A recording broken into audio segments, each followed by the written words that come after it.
तो इंद्र बनता है, चक्रवर्ती आदि के पद को प्राप्त होता है।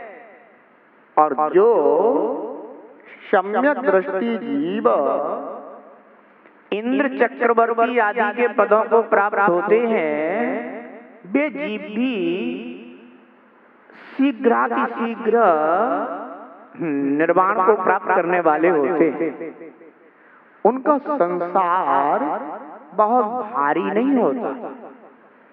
ध्यान रखना, ये सब सम्यक दर्शन के फल कहे गए हैं, यानी सम्यक दर्शन के साथ बनने वाले पुण्य के फल कहे गए हैं। और सभी दान इससे वह प्रभाव में रूपवान तथा निरोग शरीर वाला होता है। अब संसार में ऐसा कौन सा जीव है जो विचार करता हो कि मैं तो कुरूप बनूं, मैं रोगी रहूं? बताओ कौन सोचता है? हर जीव ये सोचता है कि ओ मैं तो इतना सुंदर बनूं, इतना सुंदर बनूं, इतना सुंदर हूं, और शरीर भी कैसा हो मेरा, निरोगी काया हो, जिससे कि मैं अपने धर्म मार्ग का, मोक्ष मार्ग का ठीक तरह से निरंतराय पूर्वक पालन कर सकूं। रूप इसके लिए नहीं तो संसार के जीवों में विकार पैदा करूं। अरे रूप इसलिए कि संसार के जीव भी देख करके आश्चर्य करें कि अहो इतने रूपवान होने के बाद भी और आत्मित के कार्य में लगे, और हम हैं कि रूप भी नहीं है फिर भी दूसरों को रिझाने की कोशिश करते रहते हैं। याद रखते अपने आप को। जानते हो प्रवचन सार जी में दीक्षार्थी का स्वरूप का, और उसमें यह कहा कि दीक्षार्थी रूपवान यानी सुंदर होना चाहिए। क्या कहा? दीक्षार्थी कैसा होना चाहिए? सुंदर होना चाहिए, रूपवान होना चाहिए, वो दीक्षा के योग्य।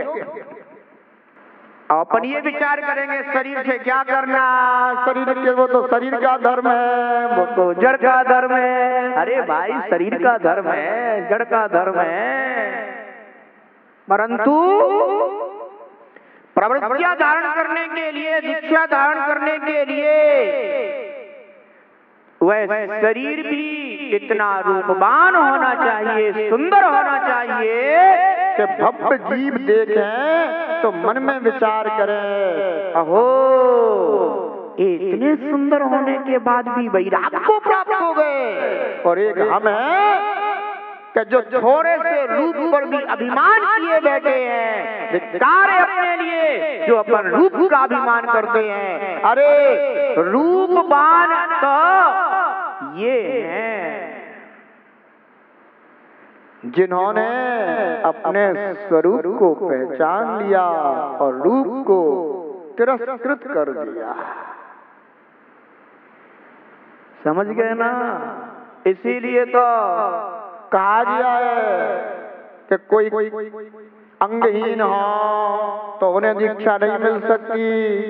अब कोई कैसे का फर्क पड़ना है, अब थोड़ा बहुत विकृति है तो चल जाने दो।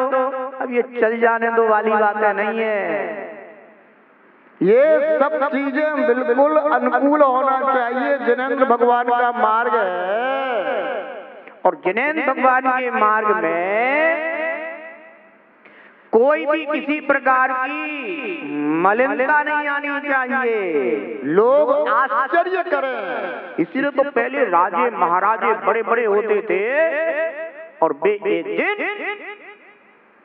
सब कुछ त्याग कर निर्ग्रंथ दीक्षा धारण कर लेते थे। तो उनको देख करके अनेकों भव्य जीव, अहो जब हमारे स्वामी ने यह निर्गुण दीक्षा अंगीकार की है, हम भी आपका कल्याण करेंगे। उन भव्य जीवों के भी भाव निर्मल हो उठते थे। इसलिए कहा है औषधि दान देने से अत्यंत रूपवान होता है। बंधुओं, आज के समय में जितना व्यक्ति अपने भोजन पर पैसा खर्च नहीं करता, उससे ज्यादा तो सौंदर्य प्रसाधन सामग्री पर ज्यादा धन खर्च करता है। घर घर में देख लो, एक एक क्रीम की क्या कीमत है, जिसमें 5 ग्राम 10 ग्राम 2 ग्राम जितनी भी आ रही हो उतनी क्रीम है, और वो उसकी कॉस्ट क्या है? व्यक्ति कहता है सब्जी महंगी हो गई है, आटा दाल महंगा हो गया है, घी दूध महंगा हो गया है। अरे उस क्रीम पर पड़ी हुई कीमत को देख और फिर इनका हिसाब लगा कि महंगा क्या है। नाक को चेहरे पर पोतने के लिए इतनी कीमती वस्तु, और जो शरीर को शक्ति दे उसमें कटौती करता है। एक बार सौंदर्य प्रसाधन की सामग्री को मत क्रय करना, पर हाँ जो शरीर को बलिष्ठ बनाए, शरीर को शक्ति दे। चेहरे पर ओज भोजन से आएगा, चेहरे पर ओज तुम्हारी क्रीम से नहीं आएगा। परंतु देखो जीवों की बुद्धि कैसी है कि व्यक्ति अपने को सुंदर दिखाने के लिए नाना प्रकार की वस्तुओं का उपयोग करता फिरता है, पर सुंदर हो नहीं जाता। केवल एक भ्रम, केवल एक छल चेहरे पर उत्पन्न हो जाता है। पर चेहरा तो जैसा है वैसा ही है। 2-4 बार पसीना आया ओरिजिनलिटी, वो तो जो है जैसा है वैसा ही है। बस 2-4 बार पसीना आया, हमने पहुंचा, इतने में बिल्कुल ओरिजिनल चेहरा बाहर आ जाता है। विचार करो, सौंदर्य प्रसाधन की जो भी सामग्री है उसका उपयोग करते करते आपको इतना समय हो गया है, अब तो आपके चेहरे को सुंदर हो जाना चाहिए था। भोजन ने आपको इतने से थे और भोजन ने आपको इतना बड़ा कर दिया। सौंदर्य प्रसाधन की सामग्री ने आपको क्या दे दिया? चलो बता दो। ये दे दिया, हाँ भ्रम जरूर दे दिया। बंधुओं, बड़े बड़े धनपतियों के घरों में बहुत सा धन पैसा तो केवल जो है ना इसी पर ही न्यौछावर है। मंदिर में भले ही ना न्यौछावर हो, धर्म कार्यों में भले ही ना न्यौछावर हो, पर इन कार्यों में न्यौछावर हो रहा है। पर जिनेंद्र भगवान ये कहते हैं कि जो बप जीव औषधि दान करता है उसको सहजी निरोगी और सुंदर रूपवान शरीर प्राप्त होता है। इसलिए जिनेंद्र भगवान के द्वारा बताए हुए मार्ग का सच्चा श्रद्धान होना चाहिए। और एक बात और बता दें, हर गोरा व्यक्ति रूपवान नहीं होता, और हर सांवला व्यक्ति कुरूप नहीं होता। ये और ध्यान रखना। ऐसे भी रूप गोरे व्यक्ति होते हैं कि जिनमें लावण्यता नहीं होती, और ऐसे सांवले भी होते हैं जिनमें लावण्यता हो। और सच बात तो ये है, हर व्यक्ति अपने गुणों से रूपवान होता है। जो गुणवान है उसे हर कोई प्रिय मानता है, और जो अप्रिय है वो कितना भी रूपवान क्यों ना हो पर तिरस्कार का पात्र होता है। इसलिए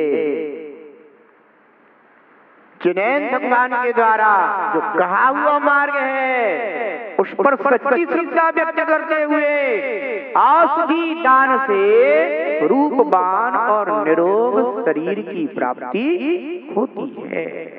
हमें ऐसा भावना करना चाहिए कि हे भगवान,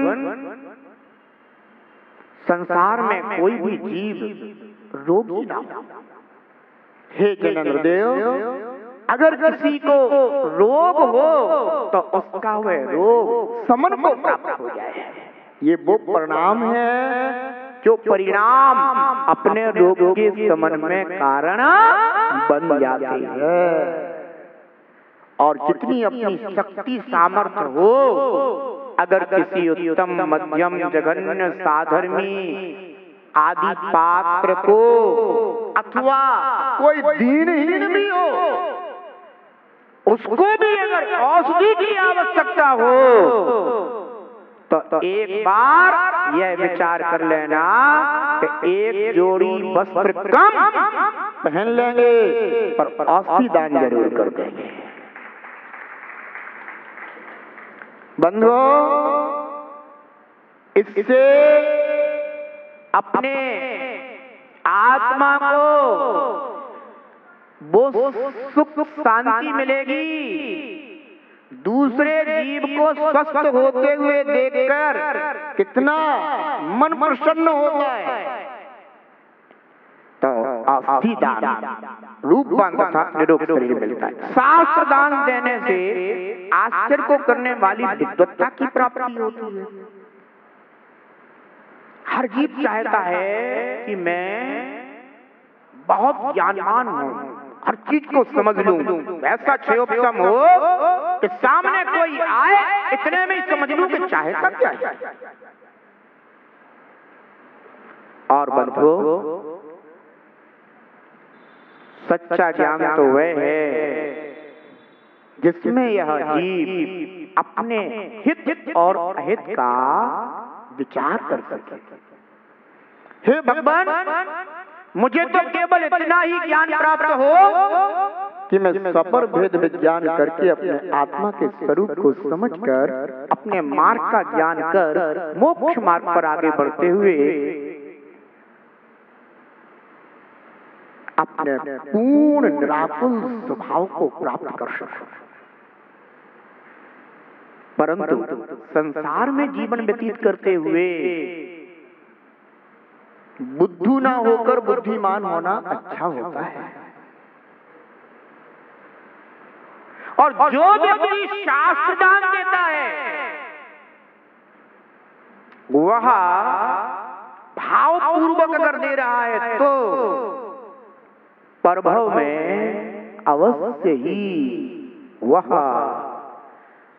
अद्भुत पांडित्य विद्वत्ता को प्राप्त करने वाला होता है। अपन लोग कहते हैं ना, कोई व्यक्ति तो ऐसा होता है एक बार पढ़ लेता है तो पूरा याद हो जाता है। मैं देखो तो 10 बार पढ़ता रहता हूं तो अभी याद नहीं हो पाता। यानी तुम्हारे मन में कशक पीड़ा है इस बात की कि वह एक बार में याद कर लेता है, मैं ऐसा क्यों नहीं। और ऐसे भी व्यक्ति होते हैं बंधुओं कि जो शतावधानी व्यक्ति कहलाते हैं। कहते हैं कि श्रीमद राजचंद्र जो हुए वो शतावधानी व्यक्ति थे। एक साथ क्रम से 100 व्यक्तियों ने अपने अपने प्रश्न कर दिए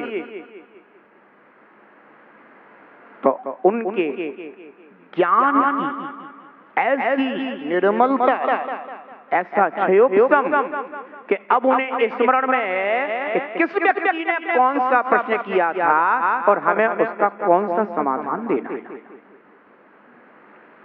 अपने सामने तो अभी 5 व्यक्ति भी खड़े हो जाए और 5 व्यक्ति अपने 5 प्रश्न भी कर दे तो यही याद नहीं रहे किस व्यक्ति ने कौन सा प्रश्न किया है।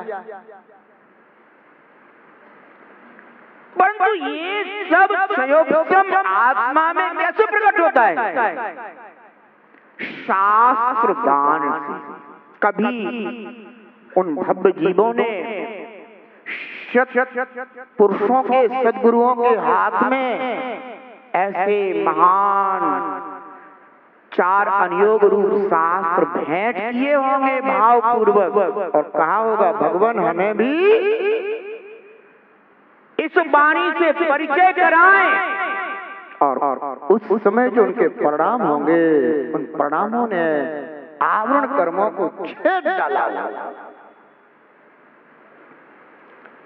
इसलिए शास्त्र दान से जीव अद्भुत विद्वत्ता को प्राप्त होता है और अभय दान देने से सुख तथा निरोगपना आदि समस्त गुण प्राप्त होते हैं।